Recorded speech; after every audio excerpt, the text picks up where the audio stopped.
Chapter 10 The Only Man I've Ever Loved. I really was in love with Mr. Perfect right away. He had success, beautiful possessions, good looks, lots of wisdom to share with me. He made me feel safe. He talked about marriage and babies the first few months we were together, and that's all I ever really wanted. Over time, it wasn't even about him having money. In fact, I told him I'd sign a prenup because I didn't even want it, if that meant us being together forever. Yes, we were living a fairy tale. And I'd still strip a couple of nights a week if I had to, and I'd do what I have to make money while I was there. But the rest of my life was spent with Mr. Perfect at his beach house. We'd go swimming, he'd take me to fancy dinners in Beverly Hills, we'd have amazing sex, we'd cuddle and talk, and it was just our life.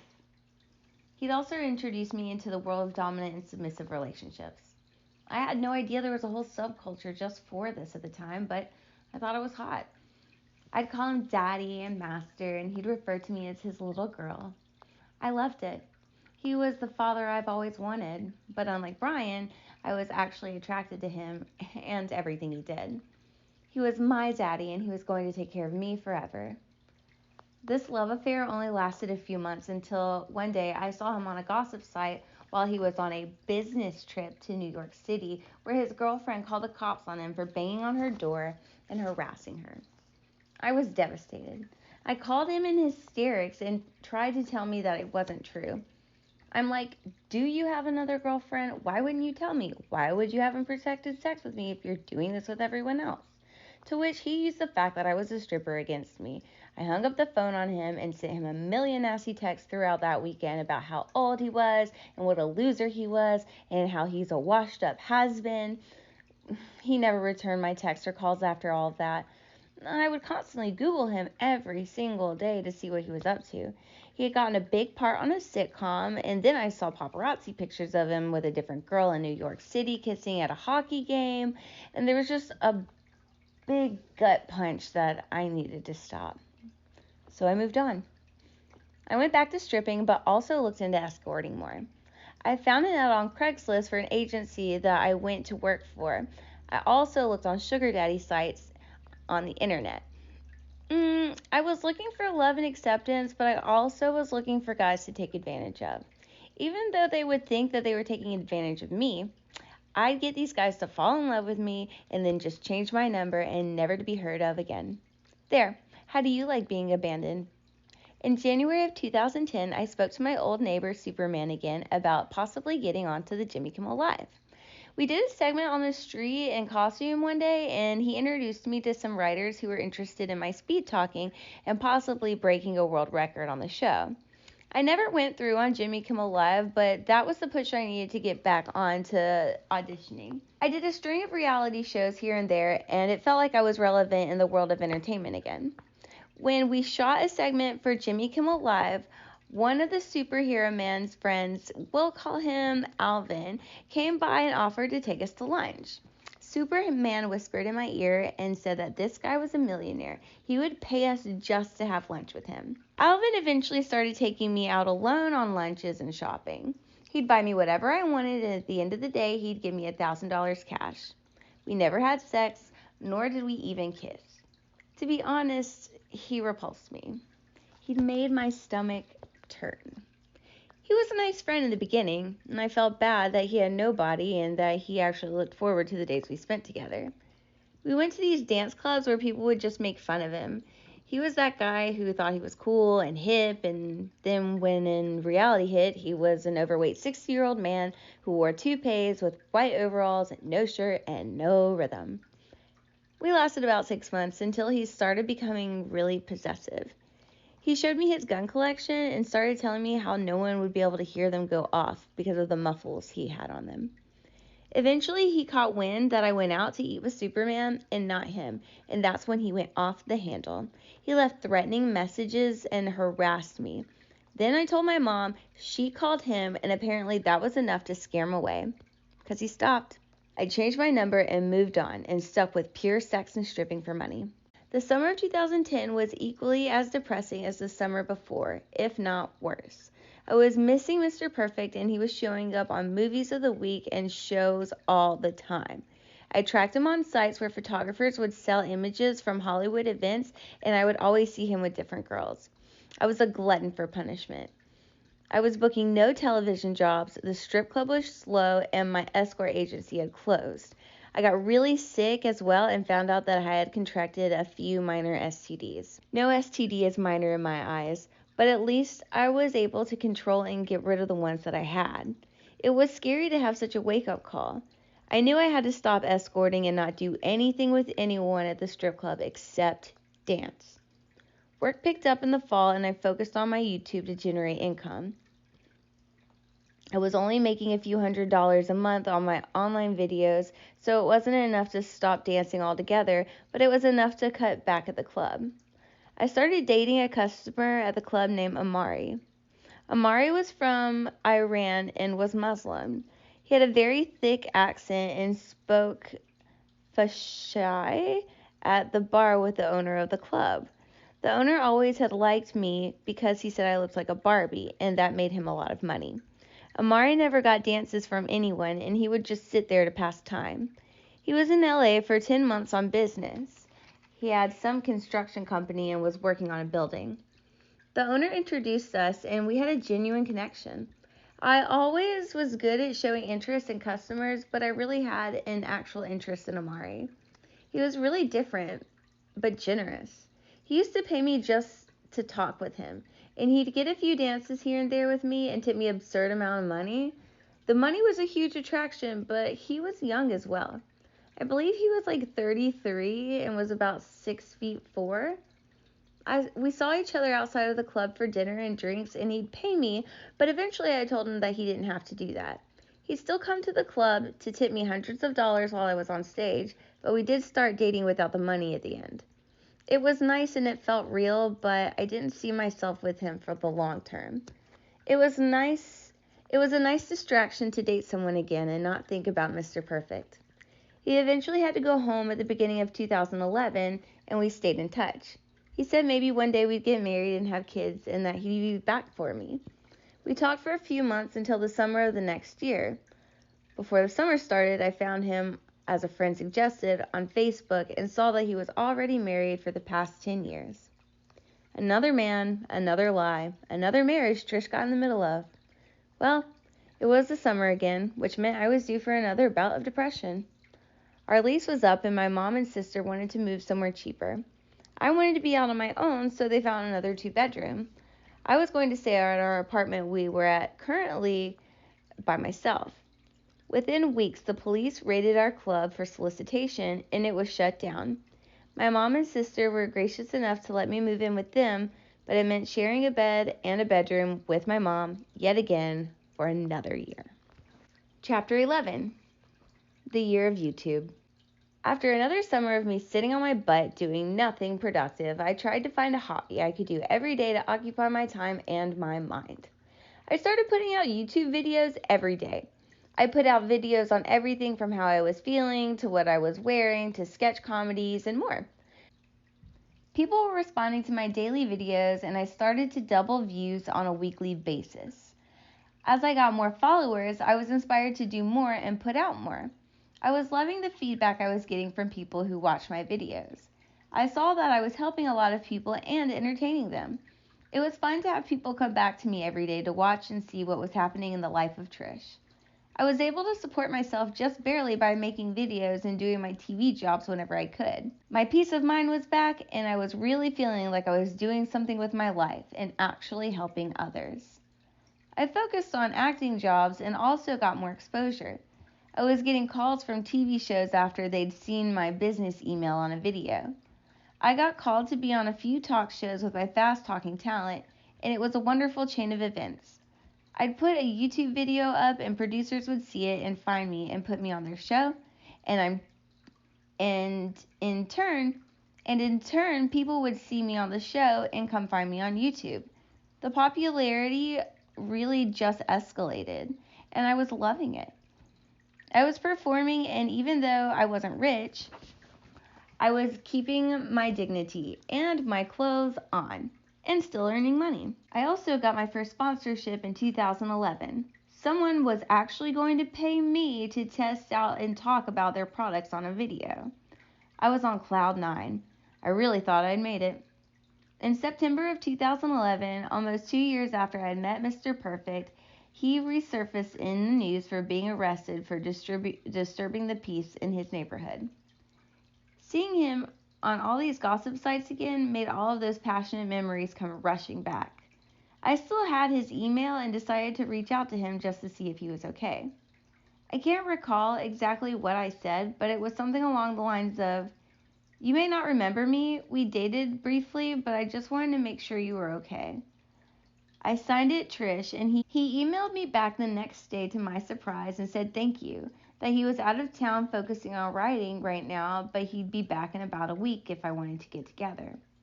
I was just so beside myself with excitement. He sent an email that Saturday morning he got back. He explained he wasn't dating anyone and that if I wasn't, we should get together for breakfast. I called him back right away and said yes and to save my new number. He texted me about a half hour before I was going to leave saying how excited he was to see this, and he texted me a picture that wasn't me. I was crushed. This roller coaster that Mr. Perfect put me on was so fast. I texted back and said, that's not me. Let's just do a rain check for today. He apologized and thought it was another Trish and begged me not to reschedule. He asked for a picture to remember. Now I will say this, Mr. Perfect is a big pothead. He smokes a lot of pot. His memory is so shot, sometimes he'd ask where his keys were while he was holding them, or he couldn't remember a movie we had seen the day before. I wanted to see him again, and secretly, I wanted to have sex with him again. I sent a picture. He got that right, which helped my bruised ego a little bit. I didn't care. We had breakfast, we went back to his beautiful beach house, and we started kissing and making out. I tried to resist and play hard to get. I would stop him and say, "We should catch up or talk first." That didn't last long. We were right back to it. Just lots of passion and love making, and it was wonderful. Sex is wonderful whenever it's with the right person. Mr. Perfect really pulled out all the stops this time around.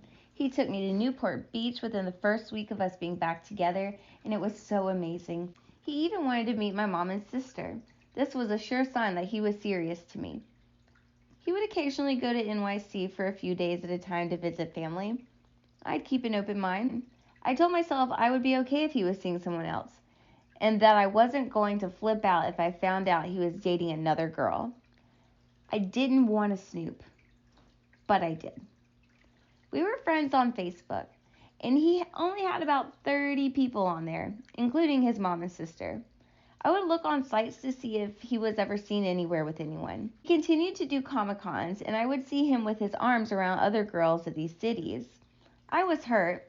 After all, that's how we wound up together at a Comic-Con. He asked me to come with him on occasion, but I did have to keep generating income for a little while. One day I read on a message board that he was seen at a restaurant with his girlfriend in Boston. It kind of hurt, but I pushed it aside. I didn't want to cut him off. He was always so great about texting me. He'd text me a dozen times a day, and it was just so nice to be thought of. He'd come back to LA and I'd pick him up from the airport and all was right again. I contracted some more STDs from him, and when I confronted him about it, he apologized and offered the money for my medication and doctor's visits. Yet I still continued dating him. I was so upset because I was no longer stripping or escorting, and I was still getting STDs. I asked him if he could just tell me if he was sleeping with other girls so I knew to wear a condom with him. He never told me, but I knew. I never had to see them, and he still spent a majority of his free time with me. I guess if I wasn't available, he'd have a backup. He was still Mr. Perfect because he talked about marriage and babies. I knew he cared for me. He shared his whole life with me. He told me about his problems from his childhood to now. Really intimate details, you guys. Things that I couldn't imagine him sharing with any floozy. He had a lot of issues with his mother, and I think trust issues in general. I could relate. To this day, I don't trust men. Not one. I sabotage relationships before they even start because I know in my head it'll all end in heartache. I don't blame him for his womanizing ways. I blame myself for not thinking I deserved better. In my heart, I wanted him to change, but I knew he wouldn't. I was desperate to keep him.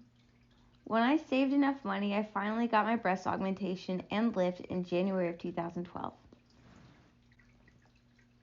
If anything solidified his love and care for me, it was my recovery. Mr. Perfect stayed with me in my bed every night and catered to me every day. He bought me magazines, food, and we'd watch TV. He had to go shoot a TV show for a week in Canada, and that week he was gone whenever I experienced complications with my surgery. I had gotten an infection from sweat going into my stitches.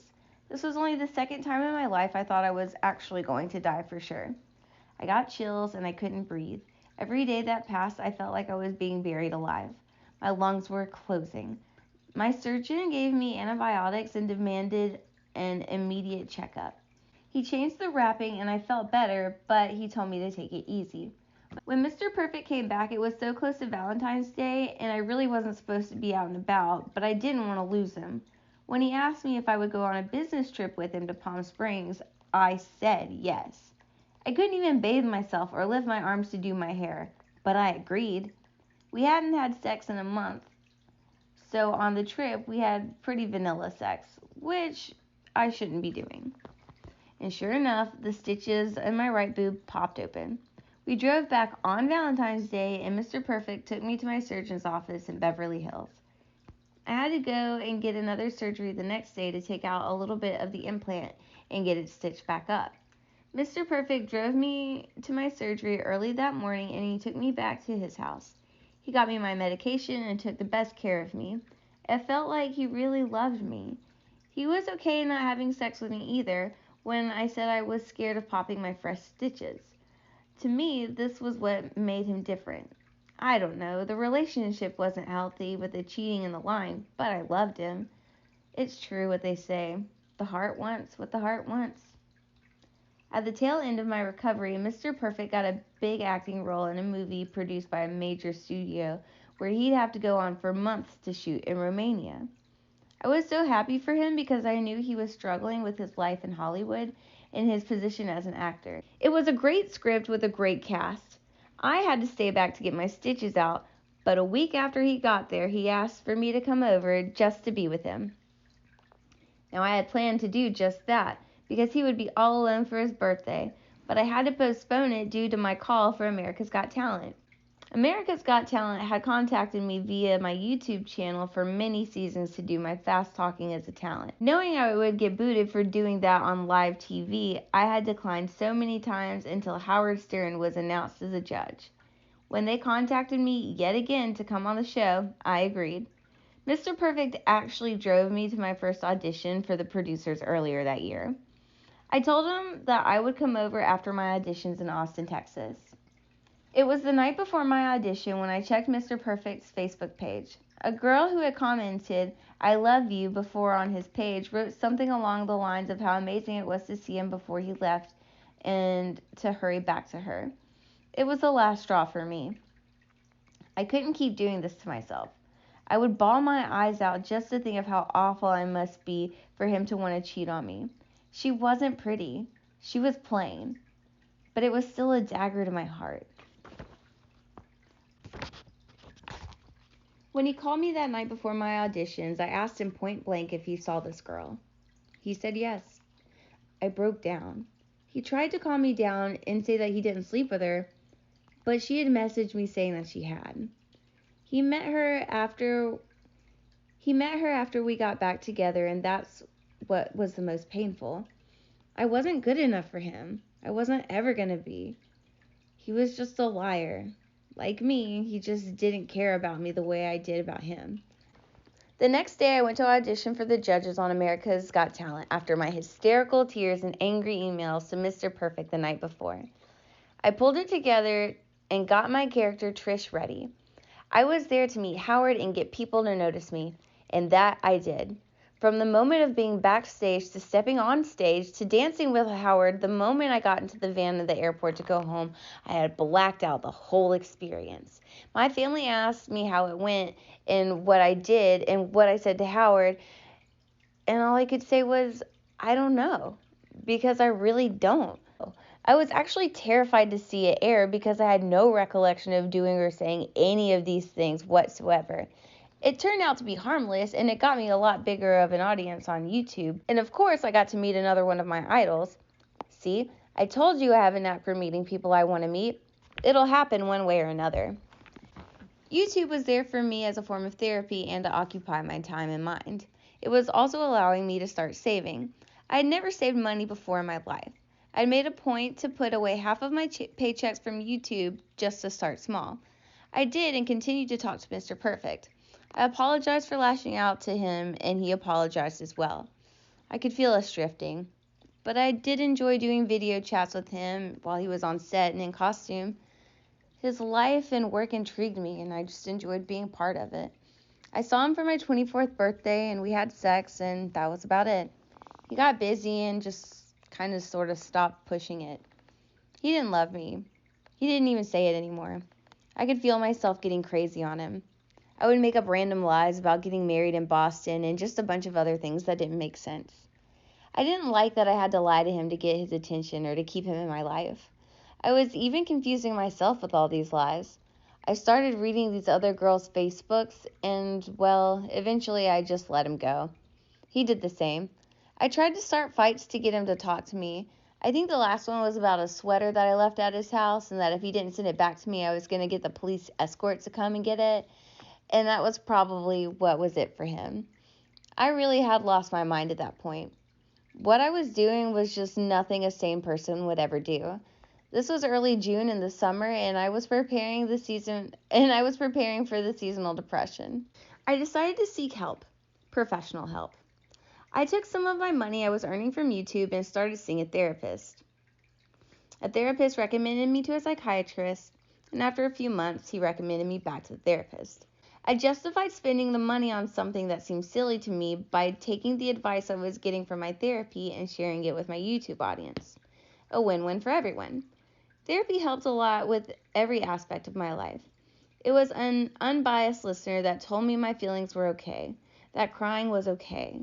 Throughout my childhood and teen adult years, everyone would dismiss my feelings. I always was told that I was overdramatic. I lied too much. I wasn't worth listening to. My emotions were too out of control. It was validating to hear another human being, three actually, say, your emotions are totally justified. I have a lot of issues to deal with. I'm still dealing with them. My therapist helped me realize that my relationships were about the past and how to make them better in the future. Between therapy and church, I realized that my worth was way more than I gave myself credit for. That God has forgiven me for my sins, but now it's time for me to forgive myself. I moved out of my mom and sister's apartment into my own beach house at the end of the summer, and I felt happy. I felt like I had truly broke my summer of depression cycle by seeking help. After moving out, my relationship with my mom and sister strengthened.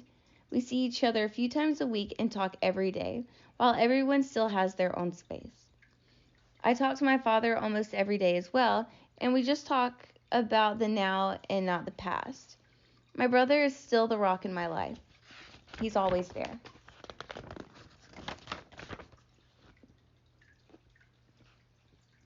He's found a great job, a great fiance, and I'm so happy for his happily ever after. Me? Well, I'm still waiting for mine. Living on my own and on the beach is a dream come true. My backyard is the ocean. I have a walk-in closet and a princess-style living room fully furnished with a bed and everything. I'm sitting on a big couch watching the sunset, drinking a glass of wine from my bar. The past 6 months or so for me, living on my own, it's brought clarity to my head. I no longer have to depend on anyone. I'm secure in my finances and in my career. I'm always looking to better myself, but as of now, I'm happy.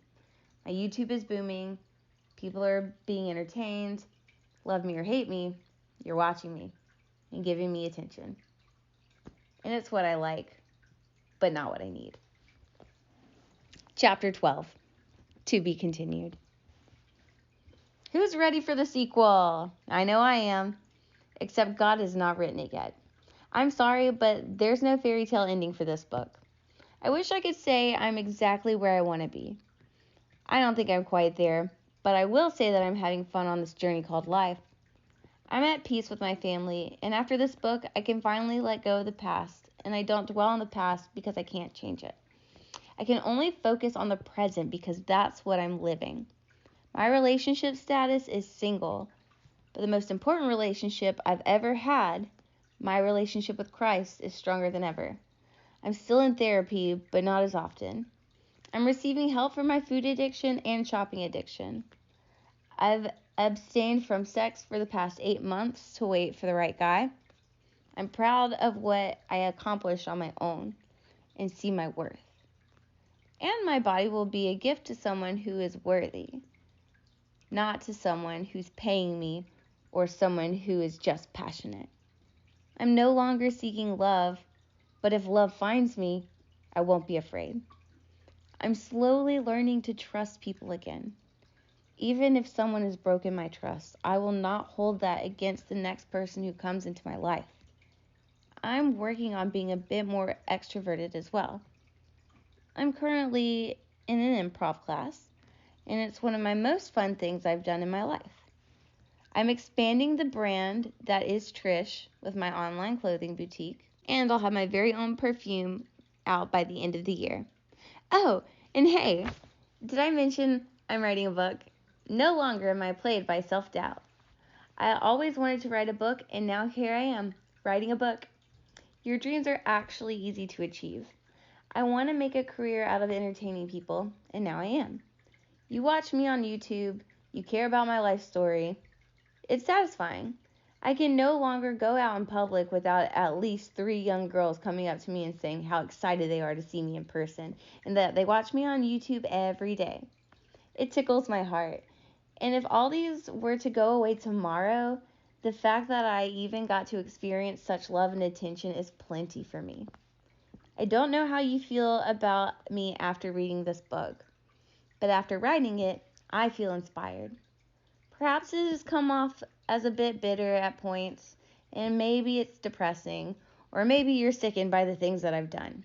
Some people sure are convinced I've lost my mind. I honestly look back and think, Trish, you've made yourself happy in your own life, and that's what's important. My family is healthy, and so am I. I can't ask for any more. I do pray that all of you find happiness as well. Life really is a journey. Try not to worry so much about where you'll end up. Just enjoy what's happening in the here and now. Enjoy the people you're with. Please yourself first and foremost and do what makes you happy. Take chances and keep the faith. Life is short. Life is hard, but life is also beautiful. You woke up today with air in your lungs, so you know you are here on this earth for a reason. You have purpose and you are loved. Go out and inspire. Go out and live. And go out and love. Thank you all who are reading this from the bottom of my heart. You've made one of my biggest dreams come true by being a published writer. Thank you for letting me entertain you, and thank you for caring about me these past few hours, or days, or however long it took you to read this. I love you for that. This was quite a trip down memory lane, and I'm so excited to share my next part of my life with you. Stay tuned. To be continued.